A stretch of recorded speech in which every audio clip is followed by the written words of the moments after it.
अस्सलामुअलैकुम वरहमतुल्लाहि वबरकातुहू। उम्मीद करता हूँ सब खैरियत से होंगे। चूँकि आज मैं ख़ुद भी कोरोना की वैक्सीन लगवा के आया हुआ हूँ, तो सोचा क्यों ना आज वैक्सीनेशन के प्रोसेस के बारे में सबको आगाह कर दिया जाए कि वैक्सीन होता क्या है। ये कोविड की जो वैक्सीन आई है, कौन कौन सी वैक्सीन आई हैं, पाकिस्तान में कौन सी अवेलेबल हैं, और ये इस वैक्सीन की कितनी किस्में हैं और कौन सी किस्म किन किन लोगों को लग रही है। वैक्सीन जो है ना, किस एज की लिमिट तक लगवाई जा सकती है, किस एज तक ये मौसू है, किस एज तक ये गैर मौसू है, यानी इसके कोई ख़तरात तो नहीं है। अगर कोई बंदा ये वैक्सीन लगवा लेता है तो उसके साइड इफ़ेक्ट्स क्या होते हैं, किन सूरतों में ये लगवा सकता है और किन सूरतों में ये नहीं लगवा सकता। आया कि एक डोज़ काफ़ी है या दूसरी डोज़ भी लगवाना ज़रूरी है।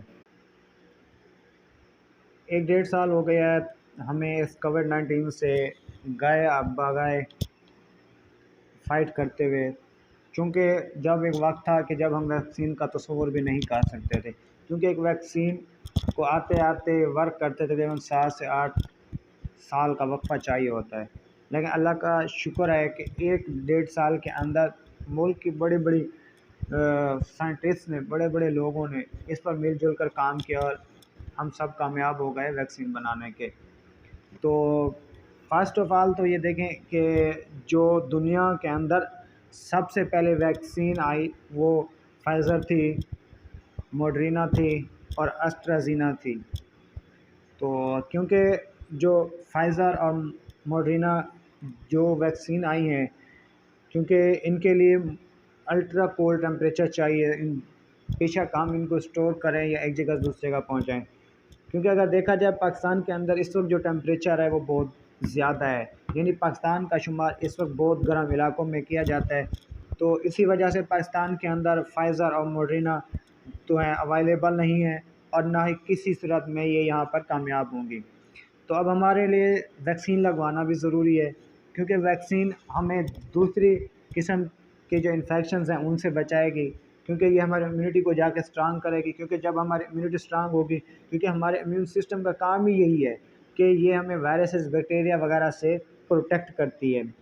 तो बेसिकली पाकिस्तान के अंदर जो है ना, वैक्सीन वो चाहिए जो कि इस इलाके के अंदर इन जगहों पर टेम्परेचर वगैरह सही हो, उनको स्टोर भी किया जा सके और उनके जो इफ़ेक्ट्स हैं वो भी ज़्यादा से ज़्यादा बेहतर से बेहतर हो सके। अब बात ये आती है कि वैक्सीन तो आ गई, वैक्सीन की काफ़ी किस्में आ चुकी हैं, तकरीबन पाकिस्तान के अंदर 4 जो है ना इसकी किस्में आ चुकी हैं। तो अब सोचने की बात ये है कि हम कौन सी वैक्सीन लगवाएं, क्योंकि अगर देखा जाए तो चाइना जो कि हमारा दोस्त मुल्क है, उसने साइनोफार्म, कैनसाइनो, ये 2 जो हैं उसने वैक्सीन दी हैं। जो कि साइनोफार्म है, इसकी तकरीबन इफ़ेक्टिवनेस यानी ये जितने असर दिखाता है वो 79% है, और इसकी 2 डोज़ होती हैं, जो कि फ़र्स्ट डोज़ जो है इसकी इतनी इफ़ेक्टिव नहीं होती जब तक कि दूसरी डोज़ कंप्लीट ना हो जाए। इन एक डोज़ से दूसरी डोज़ का जो गैप है, यानी एक बार जो डोज़ लगवा ली उसके कितने दिन बाद दूसरी डोज़ लगवाएंगे, वो तकरीबन 21 से 28 डेज़ होते हैं। इस तरह कैंसैनो ये भी जो है ना, अगर हम एक इसकी डोज़ लगवा लें तो ये फ़ौरन ही अपना इफ़ेक्ट शुरू कर देती है, जिसकी एफिशिएंसी इफ़ेक्टिवनेस जो है 74% है। इस तरह अगर स्पुतनिक 5 देखें जो कि रशिया ने बनाई है, तो उसकी एफिशिएंसी 92% इस वक्त सबसे ज़्यादा है। इसकी डोज़ भी 2 ही होती हैं, जो कि जिनमें गैप तकरीबन 21 दिन का होता है। इस तरह एस्ट्राज़ेनेका अगर देखें, जो कि जब यूके ने बनाया है, तो इसकी जो इफ़ेक्टिवनेस है वो बाकी दूसरे वैक्सीन की निस्बत बहुत कम है, जो कि आई थिंक 63% है। और अगर उनकी डोज़ेज़ देखी जाए तो उनकी पहली डोज़ और दूसरी डोज़ में तकरीबन 8 से 12 वीक का जो है ना डिस्टेंस होता है, गैप होता है। तो क्या हमें वैक्सीन फ़ौरन लगवा लेनी चाहिए? तो हाँ, बिल्कुल, अगर आप सेहतमंद हैं, आपकी एज जो है ना 30 प्लस है, तो आप वैक्सीनेशन करवा सकते हैं। आपने अगर वैक्सीनेशन करानी है तो चलिए अब ज़रा देखते हैं कि अगर हमने वैक्सीन लगवानी है तो आया कि उसके कोई साइड इफ़ेक्ट भी हैं? तो हाँ, बिल्कुल हैं। सबसे पहले तो आपको हो सकता है कि हल्का सा बुखार हो जाए वैक्सीन लगवाने के बाद, सर में दर्द शुरू हो जाए, थकान हो जाए, या इंजेक्शन जहाँ पर लगा है, मोस्टली ये शोल्डर पर डेल्टाइड मसल्स जो होते हैं हमारे, वहाँ लगाया जाता है, वहाँ पे आपको थोड़ी सी तकलीफ़ भी हो सकती है। तो इन सूरतों के अंदर आपको घबराने की ज़रूरत नहीं है, क्योंकि जो वैक्सीनेटर्स होते हैं जो आपको वैक्सीन लगाते हैं, तो वो फ़र्स्ट ऑफ़ ऑल आपकी पूरी हिस्ट्री लेते हैं मेडिकल की। उसके बाद आफ्टर द वैक्सीनेशन वो आपको 30 मिनट तक ऑब्ज़र्व भी करेंगे। तो अब देखा ये जाता है कि किन सूरतों के अंदर मैं वैक्सीन नहीं लगवा सकता।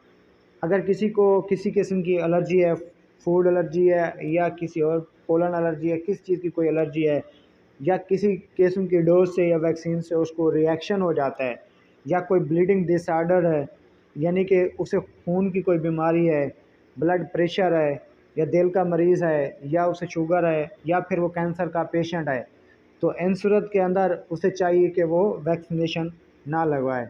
हाँ, अब अगर देखा जाए कि ऐसी कौन सी 2-3 सूरत हाल हैं जिनके अंदर हम वैक्सीनेशन के प्रोसेस को 1 या 2 माह के लिए डिले कर सकते हैं। फ़र्स्ट ऑफ़ ऑल, अगर हम कोरोना के पॉज़िटिव केस में आते हैं, यानी हम एक्टिव केस हैं कोरोना के, और दूसरा ये है कि अगर हम किसी भी वजह से हॉस्पिटल में किसी दूसरी बीमारी की वजह से एडमिट हैं, ठीक है ना, इस सूरत में भी हम लोग वैक्सीनेशन प्रोसेस को डिले कर सकते हैं। अब सबसे अहम बात जो आजकल लोगों के दिलों में आई हुई है, क्या ये वैक्सीनेशन प्रोसेस, ये वैक्सीन जब हम लगवाएंगे, क्या हमारी सेक्सुअल लाइफ को इफ़ेक्ट करता है? तो अभी तक तो ऐसे कोई केस नहीं आए कि जिनसे शो हो सके कि वैक्सीनेशन लगवाने के बाद उनकी सेक्सुअल लाइफ इफ़ेक्ट हुई है। तो ऐसा हरगिज़ नहीं है, बल्कि ये वैक्सीनेशन हमारे लिए बिल्कुल ही कम्प्लीटली सेव है, और इफ़ेक्ट करती है हम पर, हमारे फ़िज़िकल पर, हमारे सोशल लाइफ पर, और हमारे सेक्सुअल लाइफ बिल्कुल भी जो है ना इससे डिस्टर्ब नहीं होती। क्या अब सबसे लास्ट में ये आता है कि क्या वैक्सीनेशन के बाद भी हम लोग मास्क लगाएं, सोशल डिस्टेंस करें, हाथ धोते रहें, खुद एहतियात करें? तो जी हाँ, बिल्कुल। क्योंकि जब एक डोज़ लगी है तो उसके इफ़ेक्ट होते होते थोड़ा टाइम लगेगा। मीन टू से जब तक 75% तक ये डोज़ हमारे शरीर के अंदर, हमारे बॉडी के अंदर असर नहीं कर सकती, उस वक्त तक हमें खुद का ख्याल करना होगा, हमें मास्क लगाए रखना होगा, प्रॉपर तौर पर हमें जो है ना कोरोना के। हाँ, अगर हमने वैक्सीन लगा ली है तो सवाल ये उठता है, क्या हमें फिर भी मास्क लगाने की ज़रूरत है? हमें जो है ना सोशल डिस्टेंस रखने की भी ज़रूरत है? क्या हमें बार बार हाथ धोने की, सैनिटाइज़ करने की ज़रूरत है? तो जी हाँ, बिल्कुल। क्योंकि वैक्सीन जो होती है वो हमारी इम्यूनिटी को स्ट्रांग करती है, और ये जो वैक्सीन है, इनकी जो डोज़ है, वो पहली डोज़ दूसरी डोज़ में जो वक्फ़ा है वो आहिस्ता-आहिस्ता अपनी इम्प्रूवमेंट करती है। तो उस वक़्त तक, जब तक कि हमारा बॉडी खुद को स्ट्रांग नहीं कर लेता, हमारी इम्यूनिटी स्ट्रांग नहीं हो जाती प्रॉपर वे से, तो हमें मास्क भी इस्तेमाल करना चाहिए, सोशल डिस्टेंस भी रखना चाहिए, और ख़ुद जो कोरोना के हमें हॉस्पिटल की तरफ से या हमारी एडमिनिस्ट्रेशन या गवर्नमेंट की तरफ से जो भी एहतियाती तदाबीर दी जाती हैं, उन पर अमल करना चाहिए। तो इंशाअल्लाह आने वाले वक्तों में आपको मज़ीद अपडेट करते रहेंगे। जज़ाकल्लाह।